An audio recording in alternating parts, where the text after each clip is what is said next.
Today, we are here with Nick Morgan Jones, who, after years of wearing hearing aids, decided it's time to design and build his own unique hearing aid. Nick, tell us where this journey started for you and how you got started on this project. Hey Ben, yeah, so this is a pretty personal project for me, and I think, maybe I'll explain in a nutshell, like in one sentence, what I'm doing, and that is I'm trying to design hearing enhancing wearables for people who don't want to wear hearing aids, because that was always me. That was, I needed hearing aids probably since the age of 10, and I remember before getting them that when I was told I was going to have these devices which would make me hear better, the kind of 10-year-old spy kid inside me was more thinking like, wow, I'm going to have superhuman hearing. This is going to be so cool.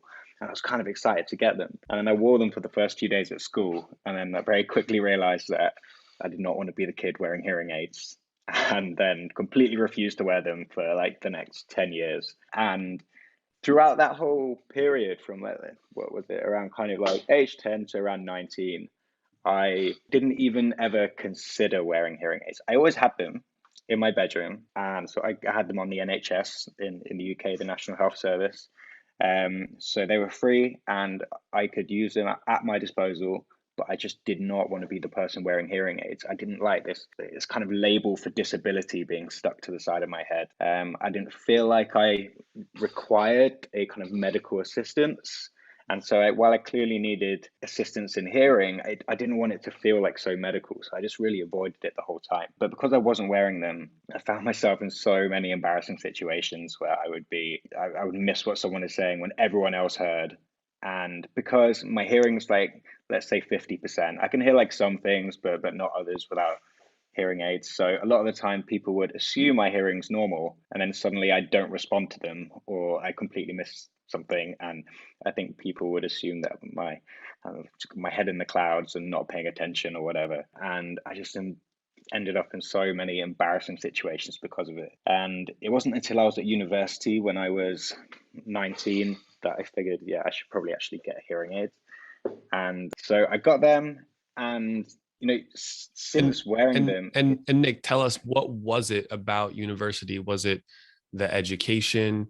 Was it conversations with peers? Was it going on dates? What was it? Why was it important then and not before or not later?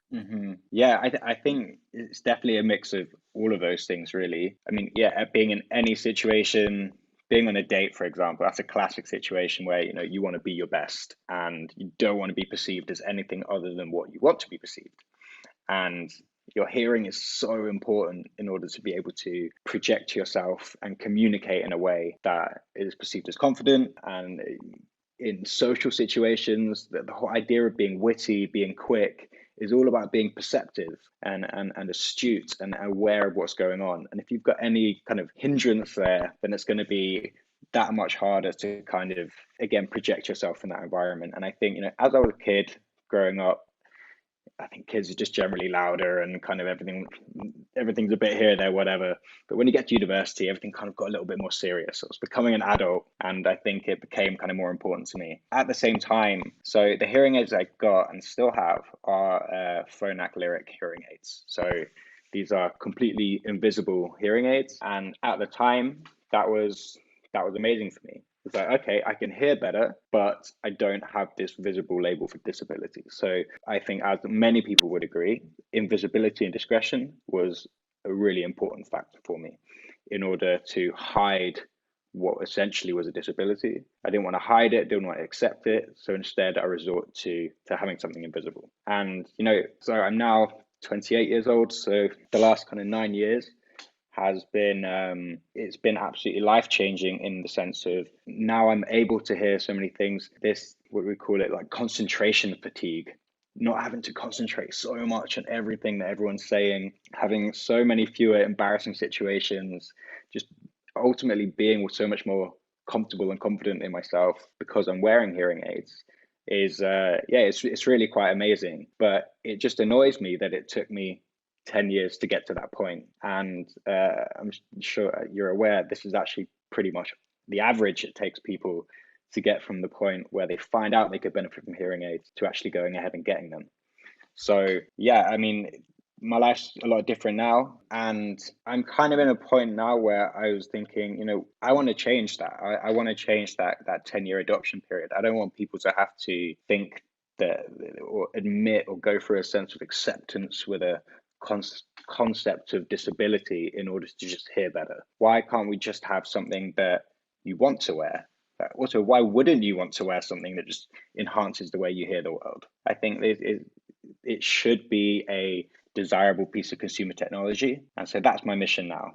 I decided to work on this project, which is currently called Butterfly Audio. And I want to design hearing technology which is not meant to be hidden, that is genuinely perceived as desirable and is something that I personally want to wear. And I hope a lot of other people do too. Thank you for that. And you have scratched your own itch. You had the need, created a pathway to a new solution. And how's that been so far at a very high level? What are you trying to do?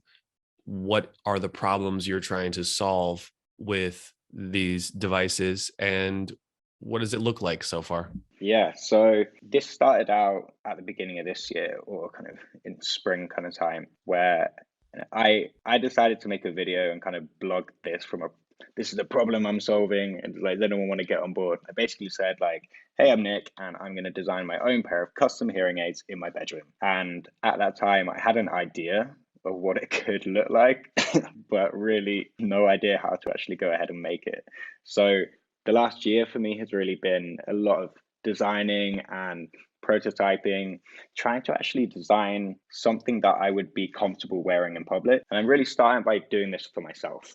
I think if you're going to design a product, first, like you said, scratch your own itch and then try to help other people as well. One of the challenges that I'm like working with, I think, especially in the whole product concept, is that I'm really going against this idea of hearing technology should be hidden. I think this is completely counterintuitive. As much as people would like it to be hidden, it's very hard to sell something or encourage someone to wear something and then also tell them that they should try and hide it at the same time. So instead, I want to design something that's purposely visible. And so something that's no more intrusive than glasses frames, but is designed in a way like there are plenty of great looking glasses frames. Why can't we have the same for hearing technology? So I'm designing something that's purposely visible, and I can show you a prototype that I have here.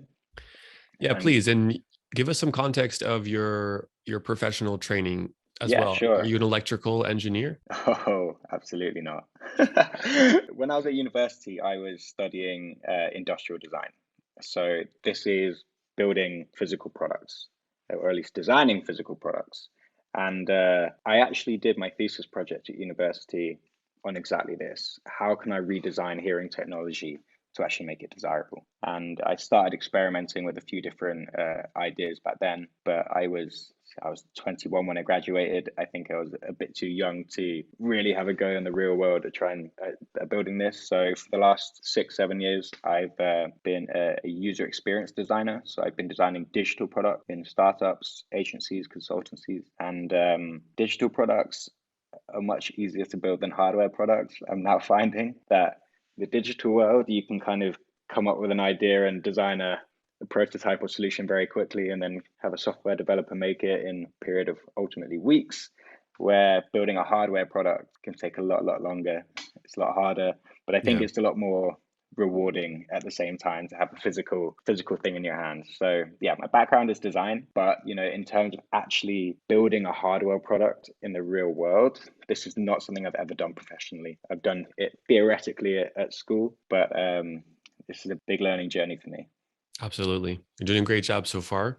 And as you said, it's a long-term project. It's a tough problem to solve on many levels. So stay focused, man. I think you got this. We're all rooting for you. Give us a summary of what are your messages to those of us listening, the audience here on YouTube or listening on podcasts. What are your main messages for those living with hearing loss about why is this important to get the right solution, whether it's something invisible or something visible or something simple like AirPods in certain situations? What have you noticed functionally in the last year or so? How does that benefit of hearing aids, hearing technology, amplification? How does that change your life? Why does that matter? Would love to bring us back to that. Sure. Yeah, I think we often normalize so much to whatever our current level of hearing is, and we do it very, very quickly and very easily. I think this is something that, as your hearing deteriorates like over time, the older you get, it's often hard to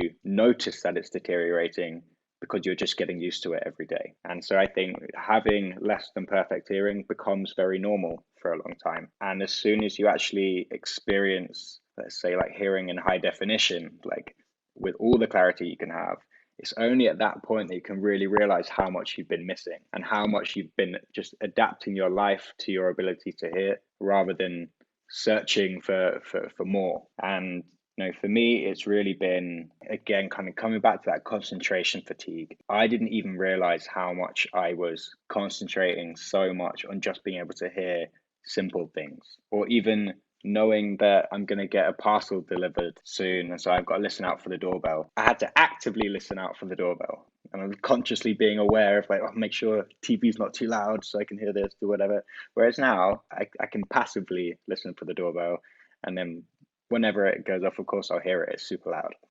But it's all of these, what might feel quite small events that just, you realize really kind of cover your whole life with so many different aspects.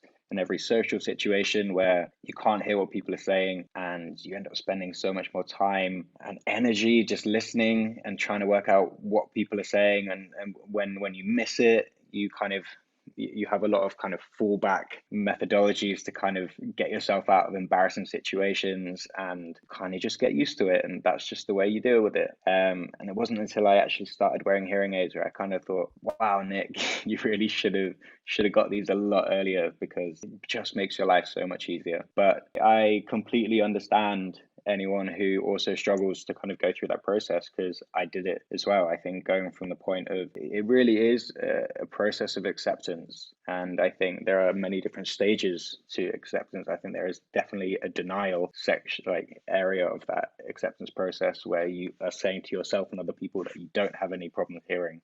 And in fact, it's your fault for mumbling, or the TV is just not loud enough, or whatever. And I completely understand that process, and I can understand how difficult it is to kind of get there. And so that's really what I want to try and help. I want to change that acceptance process, and not even really think of it as an acceptance process. I don't think people should have to feel like they have a problem in order to have a technological solution that improves their life. So that's really what I'm trying to focus on. Love it. We support you. Hope you have success with this, and it will take time. Keep up with it. Where can we follow your work? Yeah, so I'm making a lot of videos of every step of the process, and I'm pretty much on every social media platform. And so you can follow butterfly audio _ on most of these, or if you go to butterflyaudio.co on my website, you have access to all of these different social media channels where I'm blogging this whole video journey from idea through to hopefully production, and shipping out these first actually desirable hearing aid alternatives. Yeah, I'd love to see you there. Amazing. Thank you, Nick. Thanks for coming on. And for those listening, be sure to check out the other podcast episodes where we focus on tinnitus management, hearing loss, and having conversations with other professionals. Take care, everyone. Bye.